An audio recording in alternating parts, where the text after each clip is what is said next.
Welcome to today's episode of Founder Led, where we sit down with some of the sharpest minds in the recruitment and staffing industry. This episode is powered by LinkedIn Growth Engine. At LinkedIn Growth Engine, we help recruitment firms turn LinkedIn into their #1 revenue channel. So instead of relying on unpredictable referrals or outdated tactics, we help you drive visibility that converts into qualified pipeline and high-intent retained searches. We do this by positioning your firm as the go-to authority in your market, where 78% of hiring managers and top talent are actively researching their next placement or opportunity. Now, without further ado, I'd love to introduce our guest. Today, we have a very special guest and dear friend, Carol Ann, who's the founder at Wentworth Executive Recruiting and author of A Mindful Career. Carol Ann, we connected last week, and in addition to you talking and sharing a lot about your experience and expertise, maybe to start off, would love if you can introduce yourself and start to share your story around what led you to starting your recruitment firm. Thank you. Hello, Ron. It's so good to see you today, and hello to everyone who's listening. It's wonderful to be with you, and I feel very fortunate as I early on, actually in my early 20s, I identified at that time that I loved connecting people. And it wasn't, an official title of any sort, but it's kind of like when you hear of that great pizza place, you can't wait to tell a friend about it. That's how I found when I had friends, I'd say, oh, you've got to meet so-and-so, or you should check out this position, and it just became very natural to me. But I literally I had my first startup when I was 26 back in the Midwest. It was an international modeling and talent agency.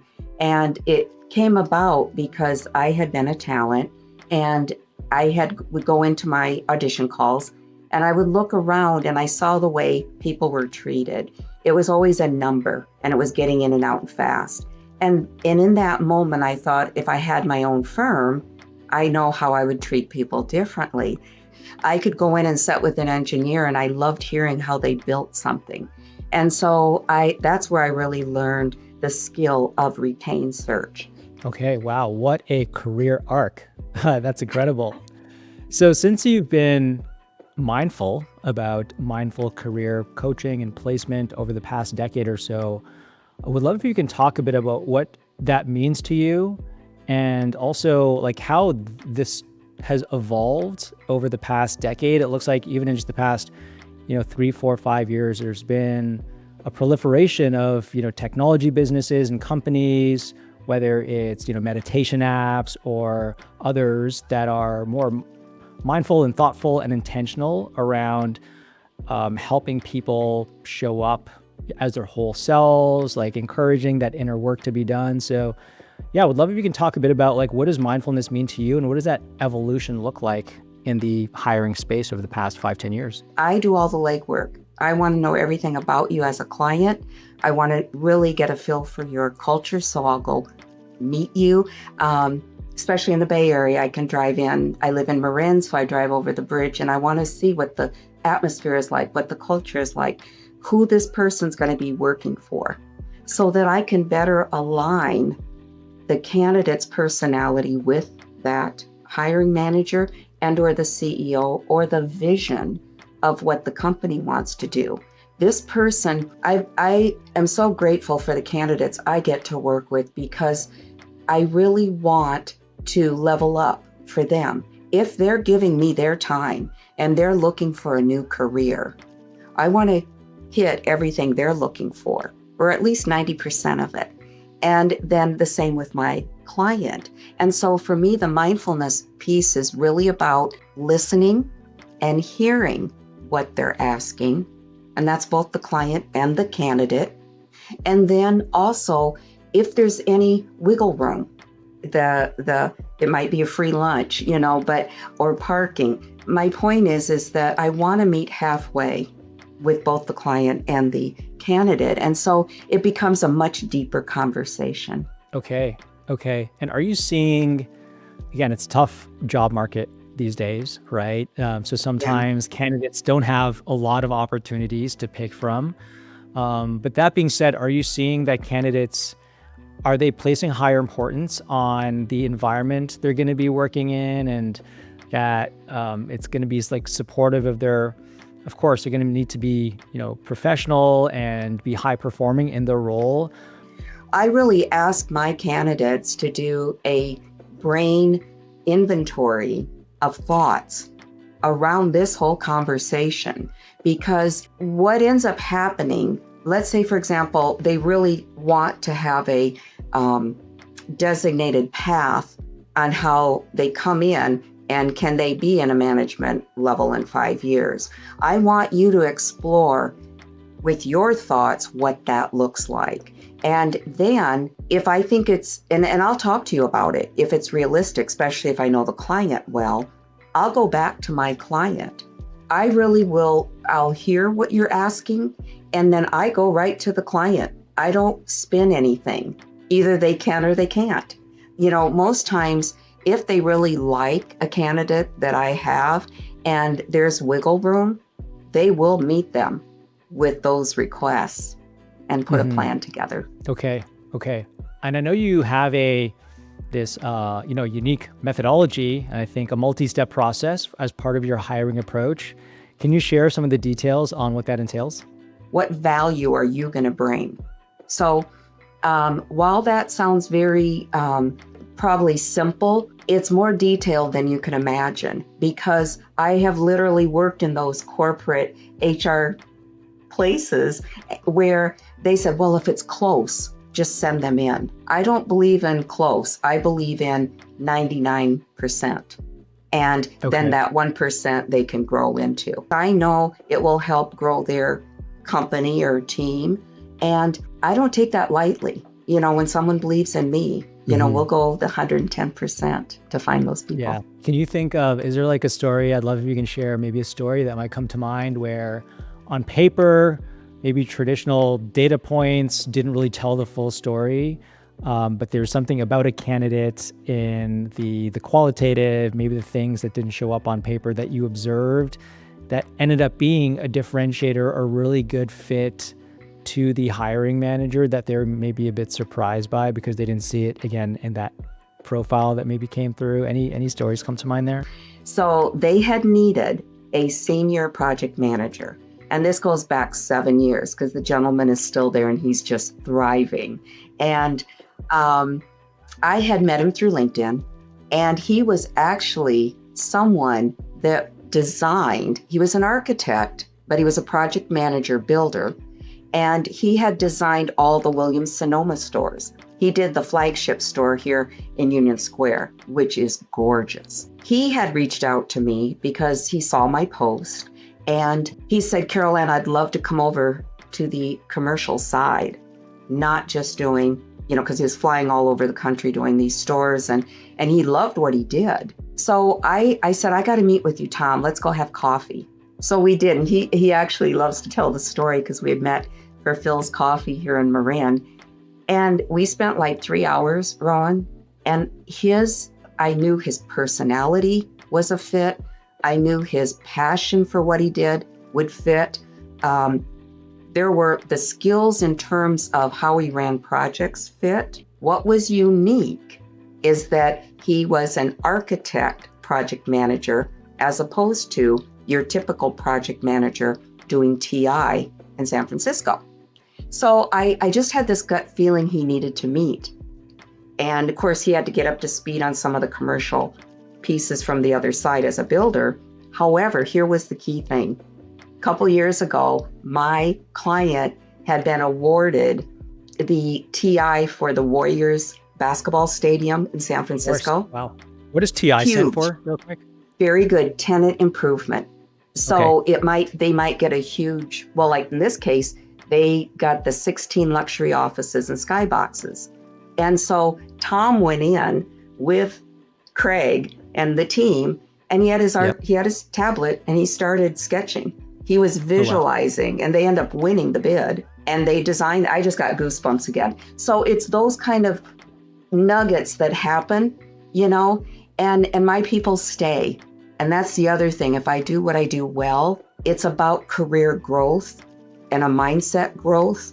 And that's what my client can offer. And I bring those kind of candidates. Ultimately, that's where a lot of the wins happen of everything in life, right? Whether it's relationships, Yeah. Yes. financial investments, career opportunities, they happen through this compounding effect. And it sounds like you've really seen like that is what makes you special, part of your secret sauce. Thank you. I do believe it is. I genuinely care about people's well-being because it's not just a number, it's their livelihood. And if you can find someone that shows up and loves what they do, and makes the drive into San Francisco from Marin because they genuinely are excited about the projects they get to work on, what better career is that? It's like the way I feel when I get a new project. I can't wait to do the research because it keeps my mind sharp. I learn a new vertical.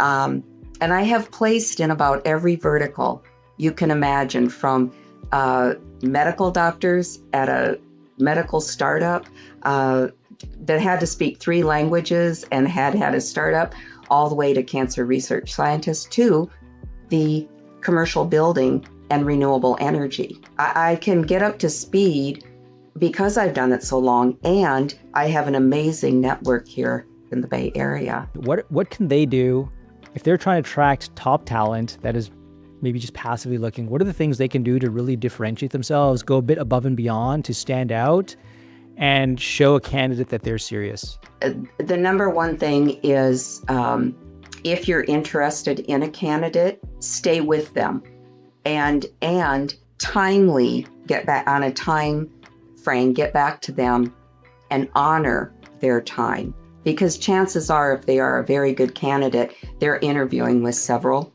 companies. Mm-hmm. So the differentiating point will be how much you stay in communication with them, either through text, LinkedIn, email.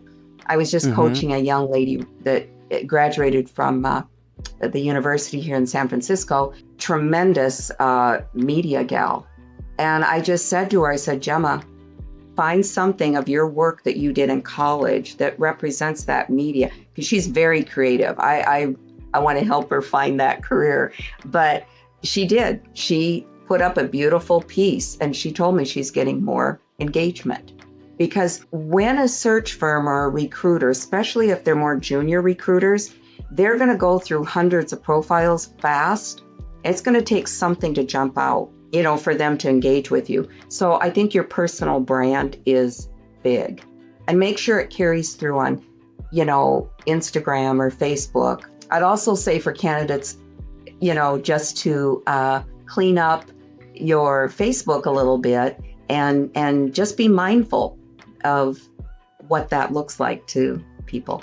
We're seeing that there's some major technological shifts that are happening in the workplace, right? Companies need to do more with less. There's pressures on profitability. So would love if you can speak a bit about, how is the rise of AI and technologies affecting talent and company culture and building teams? How are things changing? But also what is not changing in terms of, human connection and people wanting a supportive workplace environment and all these sort of things? The best thing I have been able to coach people on is to say, it's to our advantage to learn how AI will affect that position or what their skill set has been, right? And so give an example for myself. People keep saying it's going to replace recruiters and headhunters and retain search firms. And it was interesting when I spoke with this global leader. He said, Carol Ann, no one can replace your high touch, personal touch, and the candidates you bring at the end to present, because I need to know their personality, right? I need to know what their goals are, where they live, a lot of other details that AI cannot do.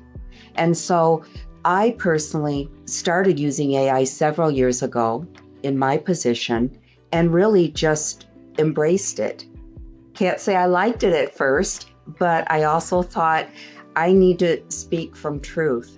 So I think, the truth is it's here to stay. Yeah. And we have to find a way to embrace it. And, at the end of the day, honestly, we have all seen so much change in our careers over the years. And if you really look at it, it was more gradual, if you will. Right now, AI is coming at us like a fire hose. And so I think that's probably what I'm seeing is the energy around it. That's where the fear is kicking up. I read so much about the negative of all of this and of AI and hybrid. And so when I do coach people, I always say, why don't you look at it through a new lens? Look at it through the possibilities you can bring. And when you do that, you really do generate a wonderful energy that will attract more possibilities to you. And it is a art, if you will. It's a practice. It's just a practice, and anyone can do it. And so I would say the human level of communication, really good communication, follow-up, clients, employers want, and the fact to look at your value and how you can bring more, and really to embrace the change and ask questions. Truly, the gentleman, we have been fortunate to place 48 people with his company over 10 years. And I am very happy to say that half of them are still there and they love what they do. And we got to go back into the production room where all the engineers were. And it was so much fun to see several that I had placed. And they thanked me because they said, hey, the CEO is current, he stays on the cutting edge, and he supports our growth. That's why we're still here. So, yeah, got to believe in yourself. Yeah. Can't give up. Me as a business owner, I want to bring the person who's going to infuse life force energy and is going to infuse optimism and wants to come with solutions to the business and their role. And so it's almost this leveling that AI can do, right? That people can use as their own benefit to almost like punch up into a new, say, a job that maybe don't have the years of experience, but now AI gives them these superpowers. And if they can use it well, then they can really create massive opportunity for themselves. So I love the way you kind of position that. Absolutely. Yeah. Absolutely. You said that beautifully. And for the person that does have fear, like I'll end up coaching them and say, it's not that you're not good enough or the position wasn't aligned. It was really about your clarity, and so maybe this position wasn't right, but there may be another one. But I think that's probably even in any, what you said just a few moments ago was brilliant, because it's my clients want me to find those people that have the passion to build a career and longevity. And in talking to the people at this company I was with, they said, you identified, Carol Ann, the culture and aligned that with me. You listened to what I had hoped to do and be in several years. Like one gentleman's been there 10 years. He was one of my first placements. I actually got him out of Apple to come over to this place. It was a startup in the renewable energy. And wait till you hear this, Ron. When I heard that he had to drive from Los Gatos to where Apple is up in Cupertino, just the drive was an hour and a half one way, and he had 2 small children. And as I'm interviewing him, I had said to him, John was his name, I said, where do you live right now? And then he said, Los Gatos. I said, really? This is fascinating. And I said, okay, give me a street, because I just want to do a check for you real quick. Turned out he was 3 miles away from this opportunity. Okay. And he could ride his bike. Wow. All of a sudden, it was so much fun because I could see it in his eyes. He said, tell me more. Because normally people in Apple have the handcuffs with all the stock and all the other. He wanted a quality of life. He ended up getting stock in the company that we're with, and they went public 2 years. So if you trust your gut instinct and you are really clear about your objectives and goals, in other words, to him, family time was huge. And it was so much fun to know that I had a part in that, to create a quality of life for him. And he's now with a global international renewable energy company. and he loves what he does because he's making a difference. And so, there's a lot of moving parts, to make all those things happen. Another story where AI can't do that.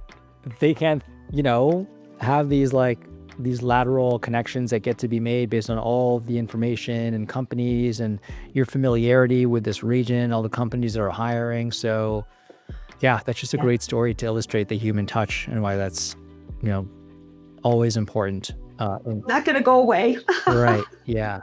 Yeah. I'll be around. Yeah. We all are, right? And so it's like, what is this technology allowing us to do within our own businesses to evolve and give us more leverage as well? And also, how can we provide even more service to our clients based on where the world is going? So change is the only constant, as they say. Yes. And I love that you're being aware of the personal touch, Rohan, because I actually had a conversation with a gentleman the other day that reached out to me on LinkedIn, and I was very gracious to him because I felt for him, but he's like, you should write a book. Your background is amazing, blah, blah, blah. And so I wrote him and nicely just said, did you look at my LinkedIn profile by chance? Because my book is right on my profile. Right. And I said, why don't you review it again and let's continue the conversation? Yeah. So he did. And he then admitted, he goes, and it was very heartfelt. And this is again about AI. He said, I am so sorry. He said, I send out 200 to 300 AI generated, messages, hoping someone gets back to me. And he said, yours caught me off guard. He goes, you weren't mean, but he said, I did not look at your LinkedIn profile. And so again, that's another piece, like if someone's in sales or marketing, my gosh, you have that wisdom that we need. But like I share with anyone, keep it personal, find a way to make sure. I think if you're the one, and I did business development years ago for a company, and I just remembered how devastated I felt if they didn't want to engage with me. And then, of course, when they did, it was great. But the point is, I always sent a nice thank you note. I said, hey, if the timing's not now, it's okay. Let me know. But I was never in their face. I even have some that have shamed me. And then I go, wow, this is entertaining today. So I just say, keep it personal, that personal touch. Yeah, that's such a good point. So Carol Ann, we've covered a lot of ground here. What message would you like to leave our audience of, we've got over 1,000 business owners, founders, company leaders. What message would you like to leave with them? Thank you so much for asking. And the first one is, thank you for this conversation. I truly appreciate it, Rohan, get to know you and all the people that you speak to. Really, my first ask or comment would be that we do run a very exclusive executive search firm out of San Francisco, and it is a retained search firm, which just really means personal touch, high level, and I handle every moving part. There's no junior person. So when someone hires our firm, it's myself and my husband, and we guarantee results, and we have a track record. So that's the number one thing. And second, we're going to be launching a very exciting course here soon.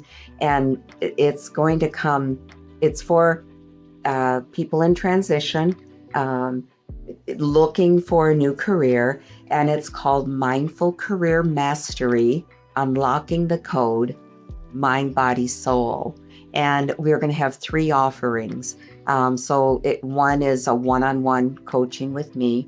And again, there's been 35 years of wisdom behind how I coach. Also white papers, case studies, reports that I will share with individuals on where they're at and then how we navigate that. We're also going to do a 4-week program. So then there's a couple online Zooms with that. And then an 8-week, which then will include a rewrite of a resume and LinkedIn profile. And that's where I handhold you all the way through everything. And so, but you can find me on LinkedIn at Carol Ann Wentworth. And then our website really goes through how we do what we do. And that is at www.wentworthexecutiverecruiting.co. Okay, beautiful. So, and here is our book, All A Mindful right. Career. And that can be found on Amazon.